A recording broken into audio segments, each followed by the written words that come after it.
ทุกประการเด้อแม่ออกติวเด้อเอามาอีกแล้วเกี่ยวแข่งสภาดีมีค่านายบ้านรัฐนองบ้านชิสวัสดิ์ได้มาบุกเข้ามาตัวรับมีปัจจัยอยู่100,000 ที่น้องอาสาเด้อกับจากการไปเดียวได้มาคือต่อข้างตอนแรกได้ต่อตอนเศร้าเมื่อหน้าให้นี่เด้อขอให้มีแต่ความสุขกายสบายใจเด้อน้องค่ะครอบครัวนายบ้านรัฐนองบ้านชิสวัสดิ์ได้น้องอาสาทุกคนที่นั่งนั่งน้องทางผ่านนายบ้านแล้วก็ต่อมาอีกแล้วเกี่ยวกับสถานี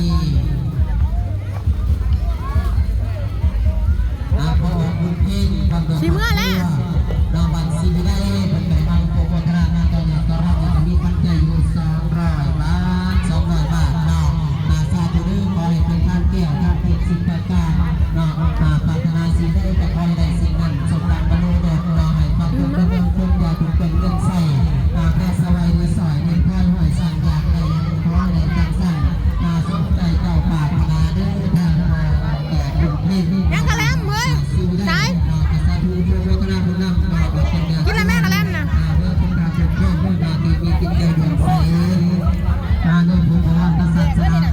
แจกกันได้ดิจิเบิร์ดเลยนะก็ไปอยู่ในสายอีกลูกพ่อกระแลมเอาเฮ้ยแจกเลย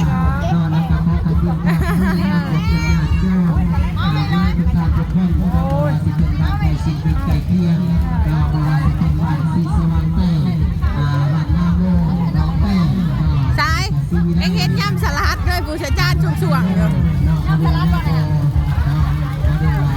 อีน้อยพูดได้ก่อนเด็กร้อยมากแล้วมือป่ะเฮ้ยมันกี่เดือนหนาตัวบ่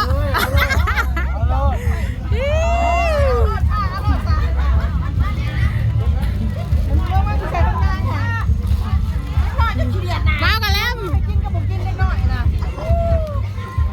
เขาขี้เดียดหนาตัวเลย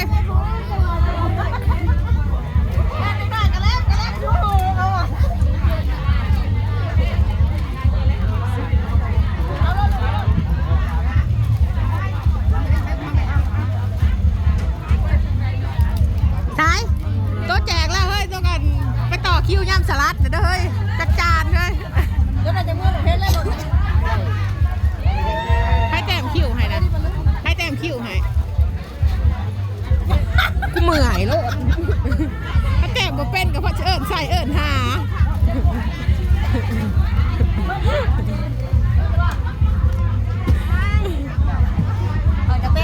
ไปไหนนี่เลยไปกินยำสลัดถูกลูกไปไหมไปแม่ไปต่อคิวเอาถูกต้อง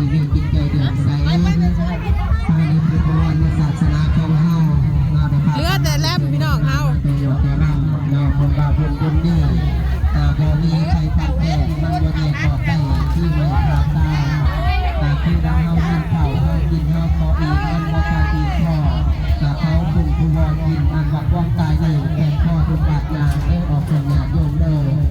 เมื่อที่เศร้าเห็นหาใจว่าย่างบุญบนนี้บ่มีขายในตลาดปากนี้ยังจำบ่ได้ไทยทั้งไทยหาที่เห็น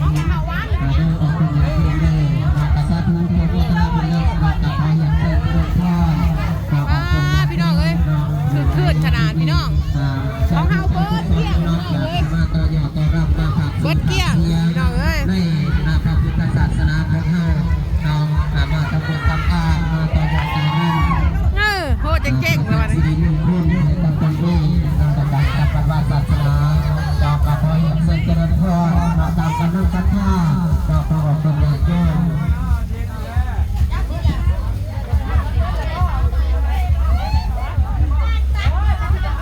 ท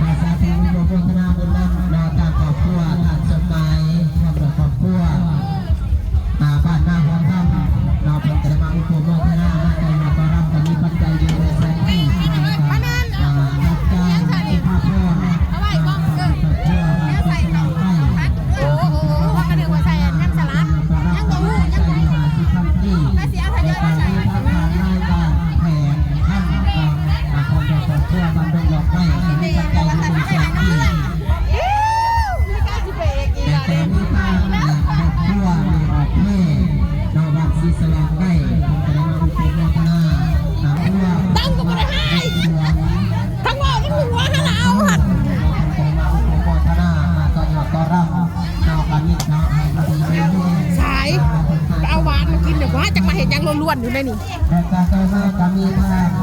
ในบ้านที่รับ เฮ้ยเอาจอกอันนี้ไปใส่เอาหวานเลยใช่ไหม บ้านที่สว่าง แค่แหละ ไปแก้บ้าเลยแก้บ้าอันจอกม้วนนี่บัวแกะเด้อจอกม้วนนี่มันเนื้อเช่าเมื่อคืนทานหวานแต่แสบนางเนาะจบไปด้วยดีพี่น้องขอบคุณหลายๆเด้อป้าน้องยุกิและกาไอ้ก้องและกาพี่ตุ้มและการเอารถและกาพี่นภัสซ้อนพี่สุรพลขอบคุณหลายๆเอามากินเฮ้ยถือไว้ก่อนจะถือดอกขอบคุณหลายๆที่มาห่วมทำบุญอยู่ทางประเทศลาวอยู่ดีมีแห้งสุขภาพแข็งแรงร่ำรวยเงินทองบัตุฐานเด้ออัน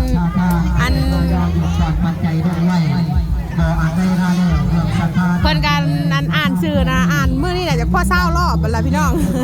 อ่านชื่อเจ้าภาพลงทานนะตามนี้เลยพี่น้องมีแต่ชื่อเจ้าภาพลงทานเลยเนี่ยจ้าเ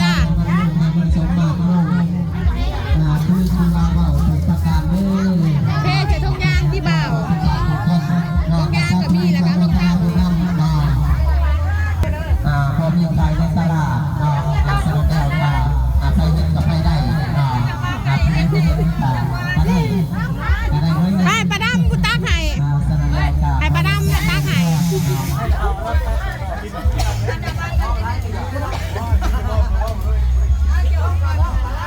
แค่บ้างแค่เองว่ะ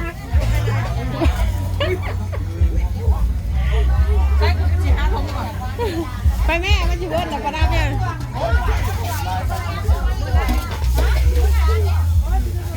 เอาลงเบิดนะบ้า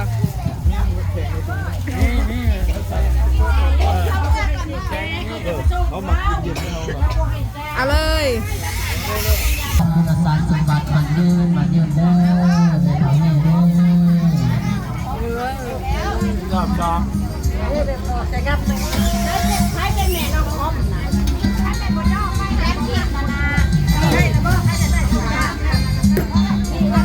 านผิดมันละเมื่อหรือเปล่า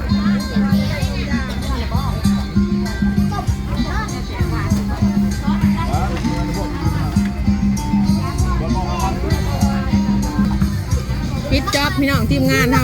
เห็นนะแม่ไหนไปนำหาแล้วมันใส่โตบ่น้ำนี่เอาเมื่อ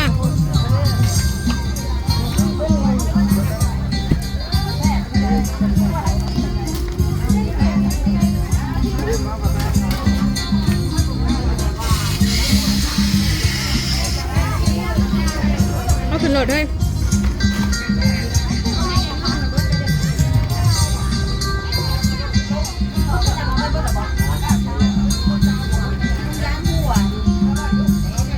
เบิร์ดพี่น้องเลยเบิร์ดทุกอย่างเลยพี่น้อง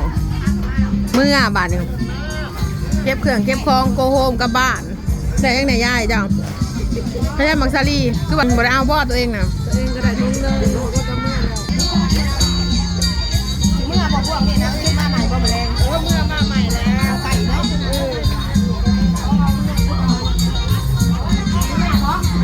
ยังอะนะ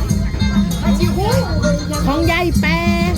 เมื่อบ่สิป้าไม่กี่บ่ทั้งนี้ว่าเขาหลุดกันสิเมื่อแล้วยังแม่เขาเมื่อเขาจะเอาเมื่อนี่ค่ะจะเอาเมื่อเอาแล้วว่าที่ทีมจนถือมาได้ไม่ได้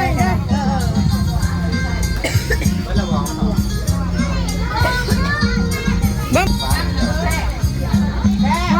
หวานน่ะแซ่บเนาะ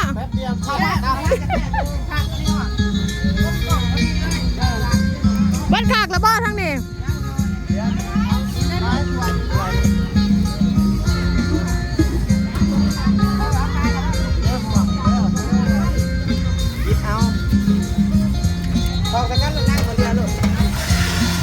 ขายหักแป๊บเดียว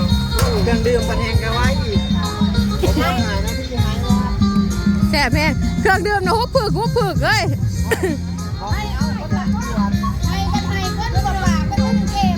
จะมายืนแล้วมายืนจับโทรศัพท์ซื่อ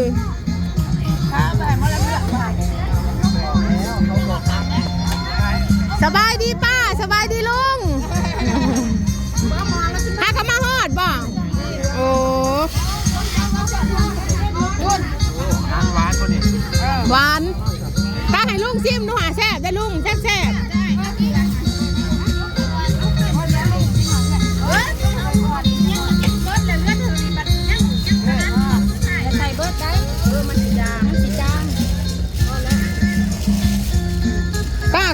ยุก ลำเรื่องอันให้เขาได้กินก้อนว่ะขากับแม่โทษจาน ก็ป่ะ จะเอาบ่วงใช้มันเปื้อน มาให้ยังบ่ได้กินกำลังสิมากินนี่ยำสลัดกระแซบลุงแต่ยังบ่ทันกินกำลังสิมากินเลย เบิดแล้ว เบิร์ดแล้ว มือแรกมียัง มือแรงบ่มือแรงมีเบิร์ดใดเบิร์ดแล้วเพราะข้าน้อยมี3อย่างมาเบิร์ดแล้ว นอกบ้านหน้าคลองไผ่นอกเพิ่นก็ได้มาอุปโมทนานอกมาต่อยอดต่อรำมาทางบุญทางทานนอกก็มีปัจจัยอยู่20,000กี9,000กีนอกก็ขอให้เป็นบุญเป็นกุศลสามารถเด้อนอกจาก เขาสิไปต่อยอดก่อนยังบ่ทันได้ต่อยอด ครอบครัว